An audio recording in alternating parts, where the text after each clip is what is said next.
A 2019-es önkormányzati választási kampány hajrája minden várakozást felülmúlt.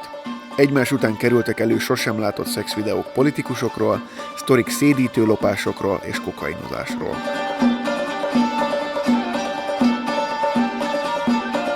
De nem csak a botrányok voltak látványosabbak, mint eddig, hanem az osztogatások is. Összegyűjtöttük, hogyan oszt ételt és adományt, hogyan szórakoztatja a népet a magyar politikai elit Tiszaburától Újpestig.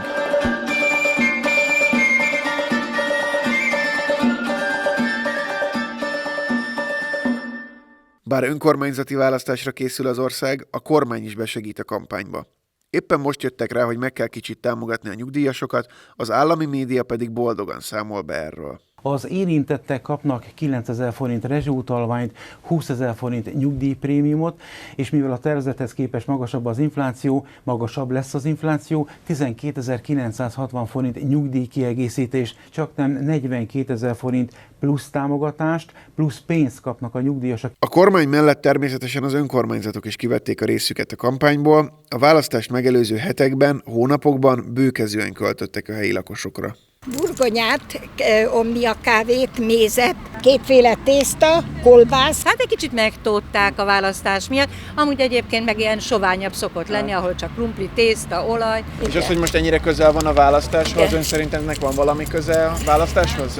Hát, van, úgy néz ki, hogy igen. A magyar választási rendszer, azon belül is a választási eljárási törvény, arról azt kell tudni, hogy hát ilyen WC papír hosszúságú, hogyha az ember legörget a képernyőjén, és bizonyos részletek tekintetében úgy tűnik, hogy elképesztően túlszabályozott, és vannak dolgok, amikről pedig egy szó nem sok, annyi nem szerepel benne. Hát az, hogy mit tehet meg egy polgármester, egy hivatalban lévő polgármester, aki egyébként jelölt is a kampányban, lényegében erről nem rendelkezik a törvény. Okos gyalogos. Ez a címe annak a kifestőnek, aminek segítségével óvodások tanulhatnak a biztonságos közlekedésről Újbudán. Rögtön a legelső oldalon viszont a szülőket szólítják meg. Újbuda fideszes polgármesterének, országgyűlési képviselőjének és alpolgármesterének fényképével és köszöntőjével. Talán az újbudai volt a legnagyvonalúbb önkormányzat. Kétszer is osztottak élelmiszercsomagot, krumplit, muskátlit és ledizzót pedig hatalmas kedvezménnyel árultak a lakosoknak.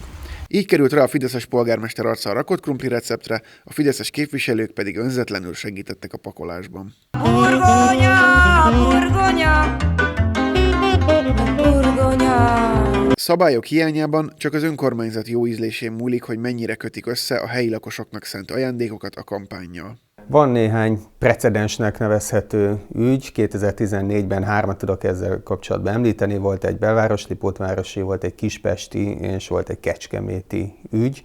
A kecskeméti eset, ahol megtörtént az elmarasztalás, ott az történt, hogy a polgármester, a képviselőjelölt egy óvodában osztott almát. Önmagában az almaosztással egyébként nem lett volna gond, azt nem tudták volna megfogni, nem lehetett volna egyértelműen rábizonyítani, hogy ez most egy kampánytevékenység, de mivel ezt a jelölt személyesen tette, ráadásul egy óvodában, ahol nem szabadott volna kampányolni, így már elmarasztalták. Egy kicsit benne van a választás is, és egy kicsit benne van az, hogy az emberekkel kell kicsit segíteni a nyugdíjasoknak, főleg, hogy éljenek jobban. Az idei kampányban nem csak rezsiutalványt és ételcsomagot osztottak. Makón a helyi polgármester saját magát kísérte gitáron, miközben bejelentette, hogy 100 000 forint utazási támogatást kapnak a nyugdíjas klubok. Az idei évben minden nyugdíjas közösségi klubunknak 100 000 forint értékű utazási támogatást biztosít önkormányzatunk. Szegeden mentolos cukorkával, Hajdúszoboszlón a szórólaphoz csatolt kis adag ételízesítővel próbálták a jelöltek magukhoz édesgetni a választókat. A legkeményebbek azonban azok a tiszaburai felvételek voltak, amiken chipset osztottak a helyieknek. Jászkísérre Mário Harmonikest hívta el az önkormányzat, hogy egy vacsora mellett szórakoztassa a helyieket. Nekik azonban még az sem volt teljesen nyilvánvaló, hogy politikai rendezvényen vannak-e, vagy nem. Ez nem politikai rendezvény, ez nem baj? Ez önnek nem tűnik politikai rendezvénynek, aminek az egyik oldalán van ide a meghívó, a másik oldalán a fideszes jelölteknek az arca, a polgármester arcával. Ide van írva, hogy házigazdák a Fidesz-KDNP jelöltjé, nekem ez nagyon politikai rendezvénynek tűnik. Igen, de a szavazatot így nem lehet vásárolni, véleményem szerint. Gondolkodjunk. Ha valaki bemegy a a szavazó fülkébe azt x-el be, akit éppen akar. Így van? Hát szokott mindig ilyen rendezvényeket tartani, idősek napját, nőnapot, mindent megszokott a polgármester úr emlékezni minden ilyen nagyobb eseményre, ami van. De minek az eseménye van? Hát most egy ilyen piknik, az a neve ennek, hogy egy piknik, és nem biztos, hogy nem a választás miatt történik ez. Miért van ennyire közel ez a rendezvény a választásokhoz? Mert ez egy kampányzáró rendezvény, mondhatni kampányoltunk másfél hónapon keresztül, és úgy gondoltuk, hogy ezt zárjuk le. Igazából a választási törvény az, ami szerintem most már kezd antidemokratikussá válni, igazságtalan, tehát gyakorlatilag a hatalmon lévő politikai erőnek lejt a pálya folyamatosan. Sajnos azt ki kell mondani, hogy pénzügyi, gazdasági körök rátelepszenek erre a pártpolitikára, aki uralja most az országot, és gyakorlatilag kihasználják a településeket.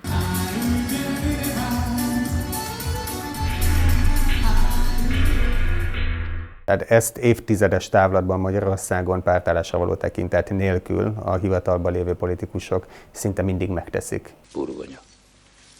Feltolul bennem egy emlék. Megvan. 45-ben. Maga osztott itt krumplit. Ki mennyire direkt módon teszi ezt meg, mennyire közel a választás napjához, mennyire nagyvonalú a csomag, amit felajánl, vagy csak közvetett módon teszi, na az már politikai ízlés kérdése, és nyilván változatos. Ezért nem is nagyon hiszek abban, hogy jogszabályokban ezek pontosan meghatározhatóak volnának. Nagyon hálásak voltunk magának, mert abban az időben nem volt itt kaja semmi az égvilágon. Hát igen. Ne érzelegjünk. Spondja rá! Ez egy politikai, kulturális kérdés, hogy ajándékosztással lehet-e szavazatokat szerezni, nem is mondanám, hogy vásárolni, és amíg azt látják, hogy lehet, addig ez működni fog. Nagyon érdekes esemény történt a kerületébe. Sokszor kiderül, hogy nem csak a választók járnak jól az osztogatással, az 5. kerületben például az esélyegyenlőség jegyében Vajna tíme a fánkozójából rendelték a gyerekeknek szánt osztogatnivalót. És van egy kerületben egy civil szervezet, aki az esélyegyenlőségnek a nevében minden évben arra kér minket, hogy az édességeket a gyerekeknek ők állják, viszont ne legyen más édesség a helyszínen kapható, hogy egy nap minden gyerek ugyanolyan eséllyel jusson hozzá ezekhez a finomságokhoz. Ezt mi így gondoltuk. Az újbudai krumpliosztásból pedig a kerület testvértelepülése, az Erdélyben található Kézdi Szentlélek polgármesterének családja profitált. Ebből probléma lesz. Ebből nagyon nagy problémája lesz. A legvégén ott van. Sokan ráadásul úgy érzik, hogy a kampányban adott ajándékokat az állam vagy az önkormányzat alamizsnaként adja, ahelyett, hogy valóban javítanák az állampolgárok életkörülményeit. Tényleg valóban azt kell mondanunk, hogy ez egy alamizsna csomag. Én úgy gondolom, hogy ez nekem jár, mert a gyerekeim adójából is van, tehát ez nem az Orbán Viktor zsebéből, nem a Wintermann Zsolt zsebéből, hanem ez a gyerekeim, meg a szomszédaim, akik dolgoznak, annak az adójából van, fel is veszem, de az nem jelenti azt, hogy én akkor arra a pártra fogok szavazni, vagy arra a polgármesterre fogok szavazni. Viszont, hogyha másra szavaz, akkor is szeretné, hogy ez mint szokás megmaradjon. Nem. Én azt szeretném, ha ez a szokás eltűnne, és minden hónapban megkapnám a tisztességes nyugdíjemelést.